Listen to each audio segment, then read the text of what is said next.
Alors, j'espère que vous allez bien. Par contre, je vais super bien. C'est Jojo l'Africain. Aujourd'hui, nous sommes là pour une nouvelle vidéo qui va parler de l'entrepreneuriat. On avait un moment décidé de faire des vidéos pour parler de l'entrepreneuriat et j'ai tellement de sujets, j'ai tellement de business à vous proposer et chacun peut trier ce qu'il veut faire et on peut l'accompagner s'il faut. Alors, dans cette vidéo, je vais te demander trois choses. La première des choses, il faut partager, il faut t'abonner et il faut identifier un ami. Vous savez, quand on fait des vidéos constructives, je vous demande pas grand-chose, je vous demande juste de partager. Même si le sujet ne t'intéresse pas, il faut partager, ça peut intéresser quelqu'un d'autre. Alors, sur cette vidéo, je veux pas beaucoup de partage, je veux au minimum 50 partages. Ça fait 50 personnes que tu as sauvées, alors partage la vidéo.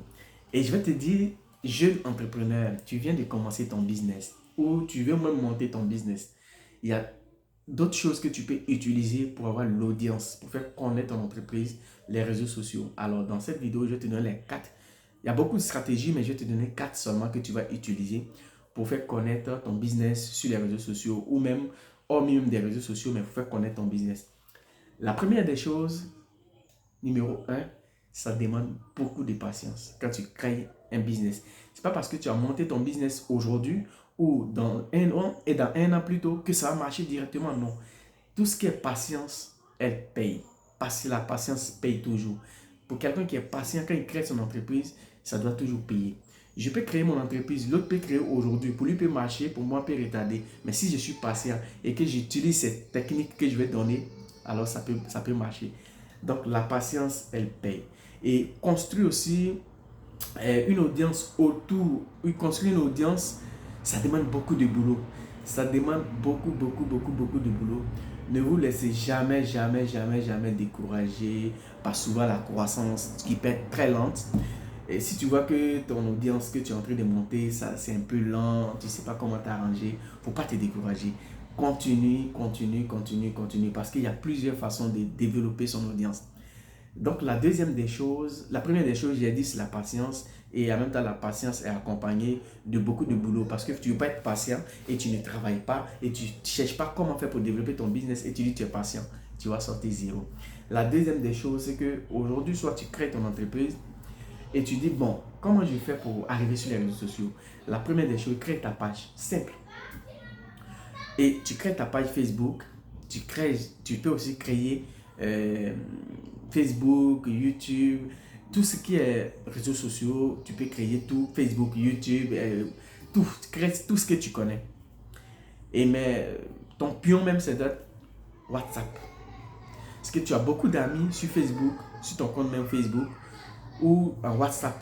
Donc, ton business que tu fais, il faut mettre ça en story. Obligé, mettre ça en story. Et tu invites tes amis à partager. Chacun peut partager. Vous savez, j'ai toujours dit, j'ai fait une vidéo où j'ai dit, il ne faut pas compter sur tes amis. Mais parmi ces amis, il y a des bons amis. Donc, fais tout pour ton business que tu as fait. Tu mets ça en story ou tu publies. Et tu envoies, toi-même, quand tu finis de publier, envoie ça à tes amis. Tu leur dis, partagez, c'est important, partagez mon business. Parmi peut-être 20 personnes de tes contacts ou 30 personnes de tes contacts, peut-être qu'il y aura forcément 2 ou 3 qui vont partager. Et quand ils vont partager, les personnes qui ont vu aussi peuvent partager. Et c'est comme ça, l'audience peut monter, l'audience peut monter. Et à travers les partages, ton business peut être connu un peu, un peu, un peu. Mais ça demande beaucoup de temps. Souvent, ça décourage parce que quand tu montes un business, tes amis qui veulent te soutenir ne te soutiennent pas et ça décourage. Mais il ne faut pas te décourager. Il faut toujours patienter. Il faut te dire, tôt ou tard, je vais forcément arriver. Et donc, il faut toujours partager autour, à ton entourage, à tes amis. Tu peux même dire à tes amis, même dans le message que tu mets tout ce qui est référent de ton business, tout, tout, tout. Et tu dis même partage et partage avec tes amis. Vous savez, souvent, il y a des audios qui passent et quand tu écoutes, on te dit partage à 10 personnes, partage à 20 personnes. Tu peux faire ça aussi. Et tu demandes aux gens de partager à 10 personnes, de partager à 20 personnes. Tu peux faire ça. Parce que, vous savez, ces audios, la plupart de ces audios, si vous avez remarqué, ça va loin. Parce que dès que tu as ça, on te dit partage à 20 personnes, tu vas être béni. Partage à 10 personnes, partage à 5 personnes. Et automatiquement, on partage. C'est une manière de communiquer aussi. Donc, tu peux aussi utiliser cette manière-là pour communiquer. Il ne faut pas dire non, comme j'ai envoyé à mon ami, s'il n'a pas partagé, bon, tu lui dis partage. Si tu as reçu le message, partage à 6 personnes, partage à 10 personnes. Et c'est comme ça ton business peut donner. Donc, restez vraiment tout ce que je peux dire, c'est la patience. La troisième chose, la plus importante, en tout cas dans tout ce que je vais citer, c'est ça qui est plus important. Il faut savoir identifier une niche. Je t'explique. Faut savoir cibler une niche. C'est très important. Ce que tu te dis, je fais tout ce qui est cosmétique. Alors, tu regardes parmi tes contacts ou parmi d'autres contacts et tu dis, tu sais qu'au niveau des cosmétiques, c'est des femmes. Donc, je vais cibler cette niche-là, je vais les cibler pour pouvoir faire ma promotion au niveau de ces personnes. Et tu sais que si tu vends des perruques, il n'y a pas de garçon qui va porter perruque. Et toi, tu es une femme, dans tes contacts, il y a beaucoup de garçons. Qu'est-ce que tu fais? Tu écris ton message et tu demandes aux garçons qui, qui sont dans tes contacts de partager avec les copines, les amis, les femmes, tout ça. Et à travers ça, forcément, peut-être parmi eux, s'il y a quelqu'un qui a une soeur ou qui a un frère, qui a sa copine, sa cousine, et ça va partir. Donc, il faut cibler la niche parce que c'est très important. Il faut cibler une niche. Tu dis, bon, c'est ce monde-là que je vais cibler. Et c'est à travers ça là que je vais forcément gagner pour moi parce que c'est ces personnes-là qui vont acheter ma marchandise. Vous savez, je ne peux pas trop faire la vidéo longue, sinon il y a tellement de trucs que je peux expliquer selon le truc, mais après on va voir comment on va faire ça. Donc la troisième des choses, c'est de cibler une niche que tu dois forcément donc cibler la niche que tu vas cibler, ou même tu dis bon, je suis dans tel domaine, soit dans, qu'est-ce que je peux appeler, qu'est-ce que je peux dire ici, dans l'élevage. Et je sais que tout ce qui est l'élevage concerne la plupart des gros clients, c'est des restaurateurs, c'est des gens. Donc, je dois cibler ce monde-là. Et tu fais des prospectus où tu présentes ton entreprise, tu présentes tout ce que tu peux faire sur les prospectus et tu peux même payer quelqu'un. Tu dis, bon, je prends une personne la journée dans mon quartier, comme j'ai fait mon coin, je vais dans mon quartier, je vais chercher les restaurants et je vais partager les prospectus. C'est très important. Même si tu crées un petit truc, va dans ton quartier, il faut créer, faut faire de porte à porte, tu donnes des prospectus dans les grands restaurants, dans les restaurants. Forcément, si tu dépenses peut-être 2000 francs pour le faire et que tu as au moins 10 clients ou 5 clients, tu as fait beaucoup. Donc, il faut cibler ces personnes-là et tu vas voir que ton business va marcher, vraiment va marcher. Tu vas créer ton audience à travers les réseaux sociaux.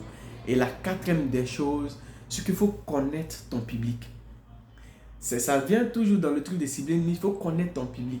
Il faut te dire que parmi mes abonnés, il y a 90% des femmes, il y a 10% des garçons, donc, et il y a peut-être 15% ou 30% des gens qui sont en Europe, et 20% des gens qui sont en Afrique. Tout ça, il faut connaître tout. Quand tu veux créer ce genre de trucs, il faut connaître tout. C'est des trucs que tu dois connaître. Donc, c'est à travers ta cible, à travers toutes ces personnes que tu connais, à travers toute cette audience que tu vas créer ton truc, c'est que tu te dis, bon, s'il y a 10% qui sont en Europe et 20% en Afrique, et j'ai au moins 90% des femmes, alors je pense qu'avec les femmes, voilà ce que je peux vendre qui peut marcher. Ou voilà ce que je peux proposer qui peut donner. Et tu proposes ça aux femmes. Et tu proposes ça aux quelques garçons qui sont peut-être sur ta page. Donc, il faut vraiment connaître ton public. Et quand tu connais ton public déjà, c'est tellement facile à vendre, c'est tellement facile même à créer vraiment tout ça.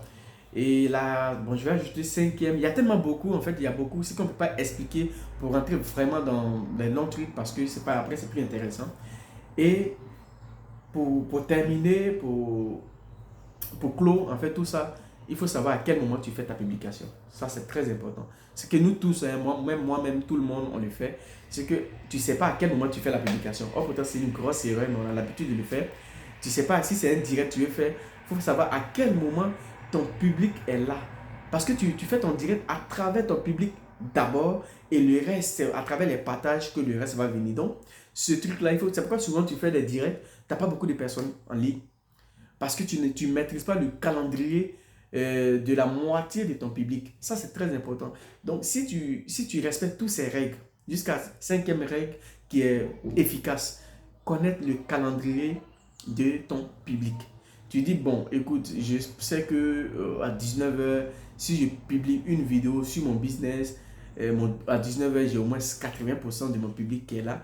Et vu que sur ma page, quand j'ai relevé, je sais que j'ai 50 ou 70% de mon public qui est en Afrique et j'ai 20% en Europe. Donc, j'ai fait mon calcul directement. Si je commence mon direct à partir de 23h, il va être quelle heure en Europe et je sais qu'il va être quelle heure en Afrique. Et je sais qu'en Afrique, à partir de telle heure, les gens sont beaucoup disponibles. En fait, c'est tout à fait un calcul. Donc, si tu calcules tout ça, je pense que tu peux gagner. Voilà pourquoi j'ai dit, ça me tente de mettre, de mettre beaucoup d'idées dans les livres. Mais le problème est que on ne lit pas beaucoup. C'est pareil pour tout le monde, la paresse. Mais je vais peut-être essayer de voir, peut-être s'il peut mettre ça dans un livre et puis donner peut-être des petits paragraphes que je peux faire des vidéos avec et vous allez découvrir. Les gars vont aller acheter, prendre peut-être le livre pour le lire. Mais c'est très important parce que si tout ça, tu connais à quelle heure mon public est connecté, à quelle heure mon public n'est pas connecté. Quand tu publies ta vidéo, tu as beaucoup d'audience. Mais même moi, tout le monde est dedans. On fait les erreurs, on fait les directs n'importe comment, on fait les publications n'importe comment. Il faut savoir que si vous avez remarqué depuis un moment, mes publications, c'est un peu des publications comiques où je donne des sujets. Ça permet aux abonnés de réagir, de réagir. Et l'erreur qu'on fait, c'est qu'on se dit, on est tellement fiers, on est tellement arrivé, c'est qu'on ne communique pas avec nos abonnés. Faut te donner le temps de communiquer avec tes abonnés de temps en temps. Quand tu postes quelque chose, que les abonnés répondent, prends le temps de répondre, prends le temps de demander et partage. Prends le temps de réagir automatiquement. Souvent, hein, ce n'est pas tout le moment, mais souvent réagir avec tes abonnés parce que ça crée encore cette complicité. Après, tu as les abonnés qui sont venus juste pour provoquer, mais si toi aussi tu n'es pas resté, si tu es professionnel, tu auras forcément une manière de faire et puis ça passe et puis l'audience augmente au fur et à mesure, au fur et à mesure. Vous savez, je dis toujours que il faut avoir la qualité que la quantité. Que ce soit en business, que ce soit sur ta page, il faut passer avec des gens de qualité, les gens qui ont l'esprit vraiment avancé ou développé, que des gens qui vont venir te foutre la merde. Si tu vois quelqu'un te fout la merde, c'est mieux de le retirer ou même c'est mieux de continuer sans même lui dire mot. Mais si quelqu'un te répond gentiment ou il te répond, il pose des questions, si tu peux répondre, tu réponds parce que ça crée un lien entre toi et les abonnés. Parce que tout ce qui nous sépare, vous êtes loin, je suis loin, vous êtes derrière vos caméras, vous êtes libre de commenter, je suis libre de faire ma vidéo, mais au fur et à mesure qu'on réagit, on parle, ça crée un lien et quand tu lances ton business dans ce sens, alors tu gagnes. Donc, il y a tellement de sujets, mais on va couper là un peu et puis un autre jour, on va faire d'autres vidéos sur d'autres sujets encore, sur comment développer son business. On a déjà fait beaucoup de vidéos dessus. On va donner peut-être des idées business pour que chacun puisse profiter. Que Dieu vous bénisse. Je demande juste 50 partages et peut-être 100 likes. Et puis, si tu fais 50 partages, dis-toi qu'il y a 50 personnes dessus qui vont les partager. Que Dieu vous bénisse. Et puis, on est ensemble.